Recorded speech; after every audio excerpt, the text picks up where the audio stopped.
Hey there, my name's Corey. Thanks for clicking on what is going to be my second video. If you haven't seen the first video, please go and watch it. I'd really appreciate it, kind of giving you the overview of who I am and what this channel is kind of about, and what my family and I do as a hobby, if you will, with plans of making it much bigger. But like we kind of do on a daily basis and everything else. Please go watch that. Thank you for clicking on the second video.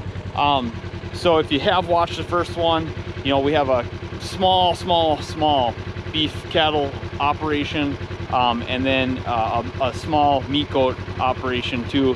And I really want to get going on giving the breakdown, or kind of kicking that off, and sharing with you guys both sides of that, and kind of like what we do and everything else. But a little tight for time, and I just don't want to rush that stuff. I want to do that right. I want to share and like I said, really do that thing justice, both sides of it, since that's what this channel is going to be kind of all about. And so we got a little bit of time today, and so I thought I'd just quick grab some footage of what the day-to-day stuff looks like. I guess, you know, we're in the middle of December, or we're in the end of December right now, and so it looks a little deceiving out here because we don't have like 4 feet of snow. But there's not a whole lot going on this time of year anyways, so it's going to be a pretty short video. But in the back of the range here, I have water. We haul water out to these guys and gals, and then basically we do feed them a little bit of sweet feed grain. We don't go too crazy with it. We feed very little. It is more or less just to kind of keep them workable, you know, the shake of the bucket, getting them to move as a group, especially, and we'll go into that later. But you know, when we do the grazing, the fencing, it's great for, you know, moving groups and sorting and everything else. And I think it probably helps keep a little bit of body condition on them, a little bit better body condition, especially when we get colder, you know, kind of keep those energy levels up and everything else. But so we don't feed very much, but that's what we do. We weigh it out. I'm gonna get going on that, and then we'll run up there and get them water and get them fed. So thanks.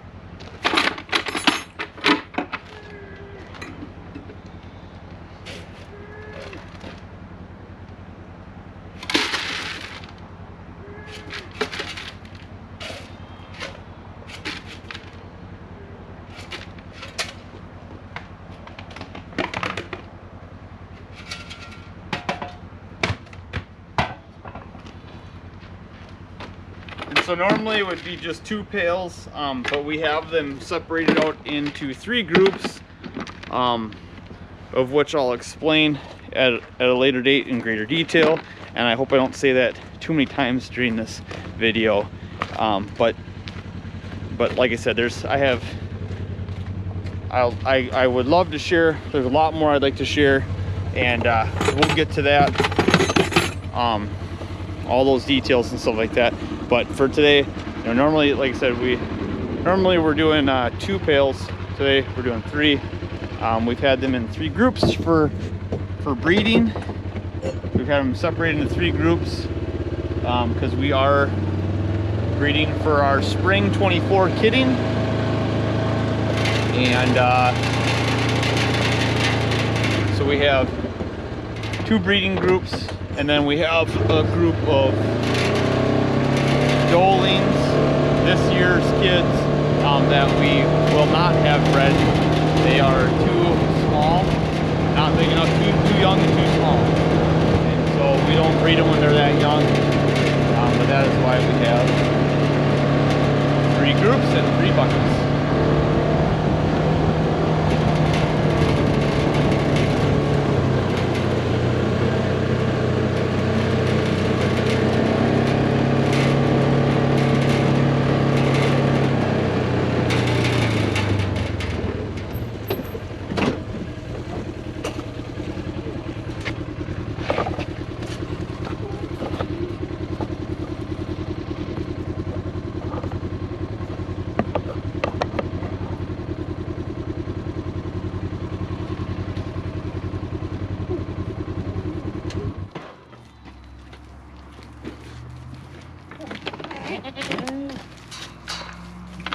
Come on. Come on, come on, come on, come on, come on, come on, come on.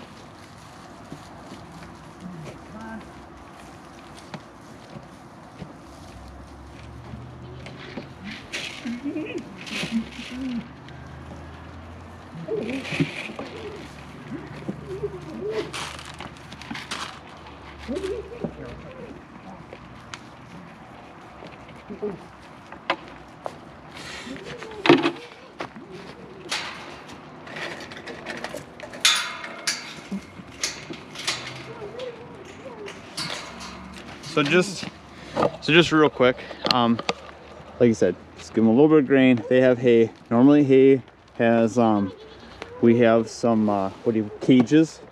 There's one way over in the grass and there's one laying up here. But we have cages that we usually put around the round bales. We are to that size now, or we go through that much hay to where I feel like the round bales work a little better. We did feed small squares for quite some time, but and I guess maybe we could go back to feeding squares. I guess I just, like I said, round bale seems to work better.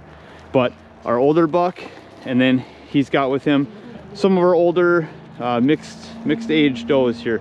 So we have some of our ones that we first started with, and then some offspring, 2-year-olds I think, and then a couple 3s and 4s, something like that. Anyways, I won't guess anymore. I'll wait for another video to, like I said, do this stuff justice here, break it down further. But 1, 2, 3, 4, 5, 6, 7 does over here with our oldest buck.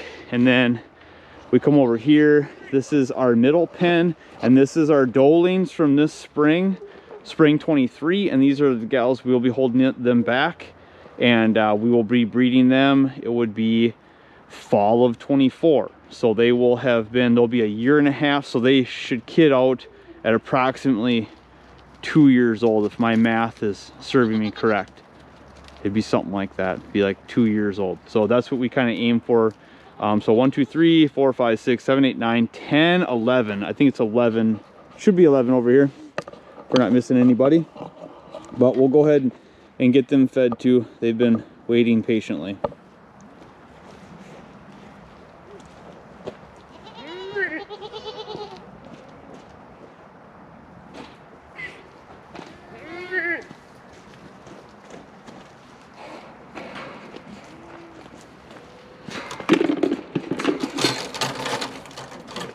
All right, let's go.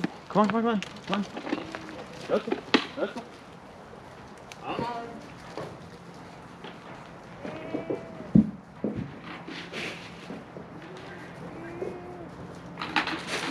Whoa, whoa, whoa.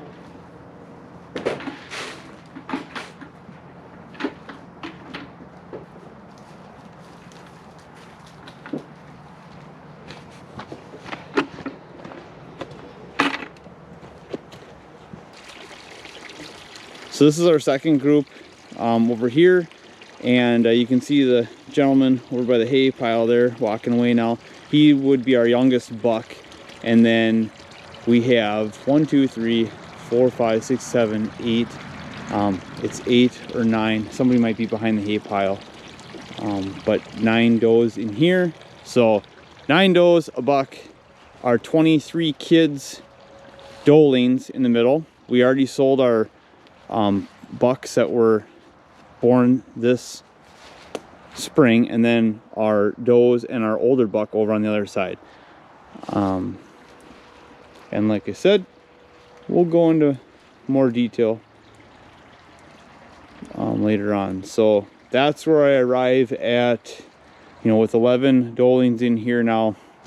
Like I said, we've kind of finally hit that threshold of come fall of 24, we will have, you know, 20 plus breeding age does,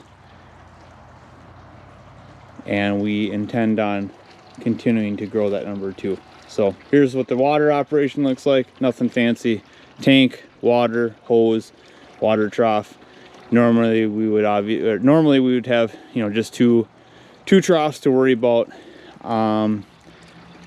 Can't complain this year, being that it is as snowless as it is, it's made it pretty nice.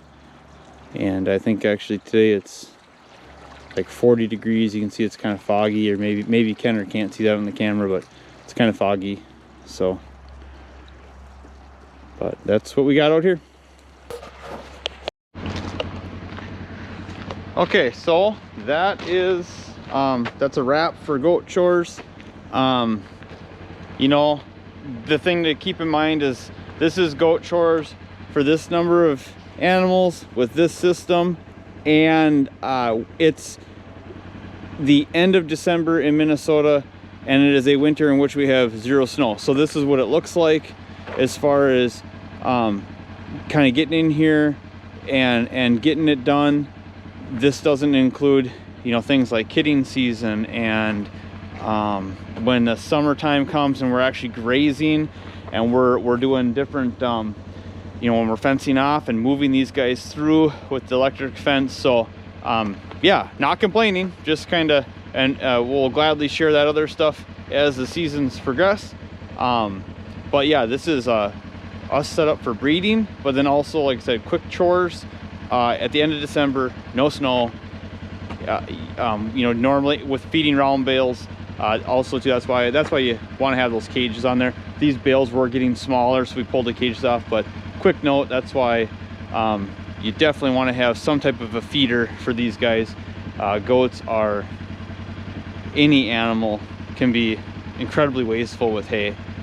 Goats are just, they're notorious for it though. But anyways, they'll be getting fed again this weekend, so we'll get everything spruced up. But yeah, so going back to it, no snow. And I think, you know, when we don't, on days where we're not hauling water and we're just doing grain and we have the round bills out, I mean, we can be in and out of here in 10-15 minutes. You know, give everybody a good you know, once over, make sure everybody's looking good, sounding good, everybody's coming up to eat, you know, that all that kind of stuff, and then we're good. You know, and then on days where we have a little bit more time and everything else, and the weather's nice, you'll be hard pressed to get us to leave here, you know, or to head back into the house, because it's just, love hanging with them. So anyways, this is goat chores on cattle. All right, so we're over here at the cows, and one of the first things we do over here is grab our hose and we will head over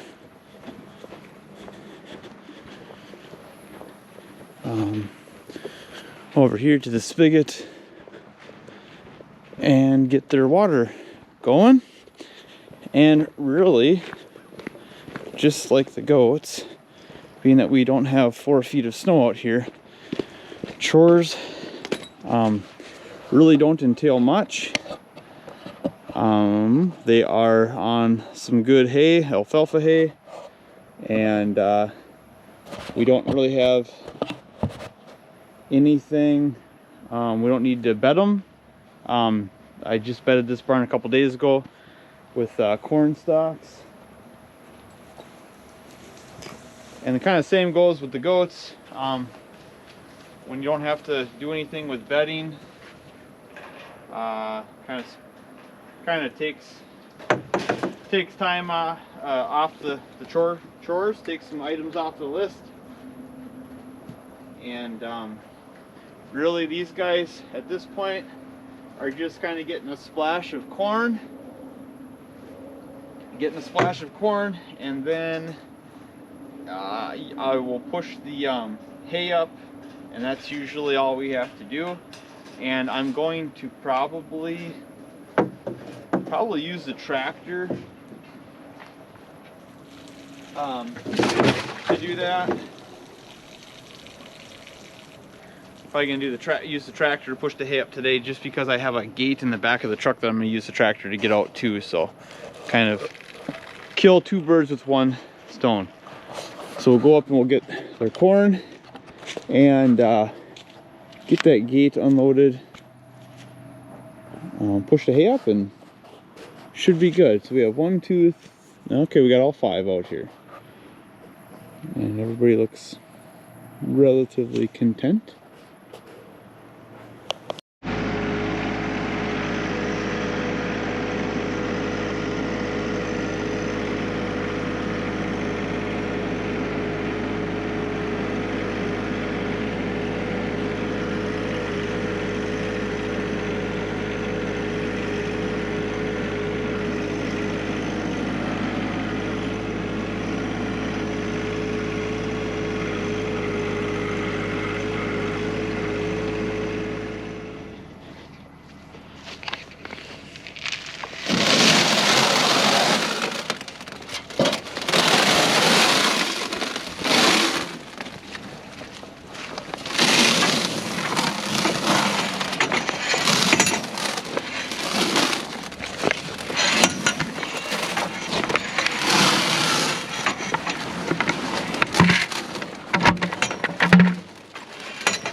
All right, so that's their corn. And to be honest, right now, feeding them more corn just to keep them kind of like the goats. The shake of the bucket helps to work them, to move them. And you know, I think like this time of the year, even though we're not in a real severe winter by any means, you know, a little bit of energy and help kind of keep the condition up. So yeah, looks like our water is just about done, so we'll get that turned off and we'll be out of here shortly.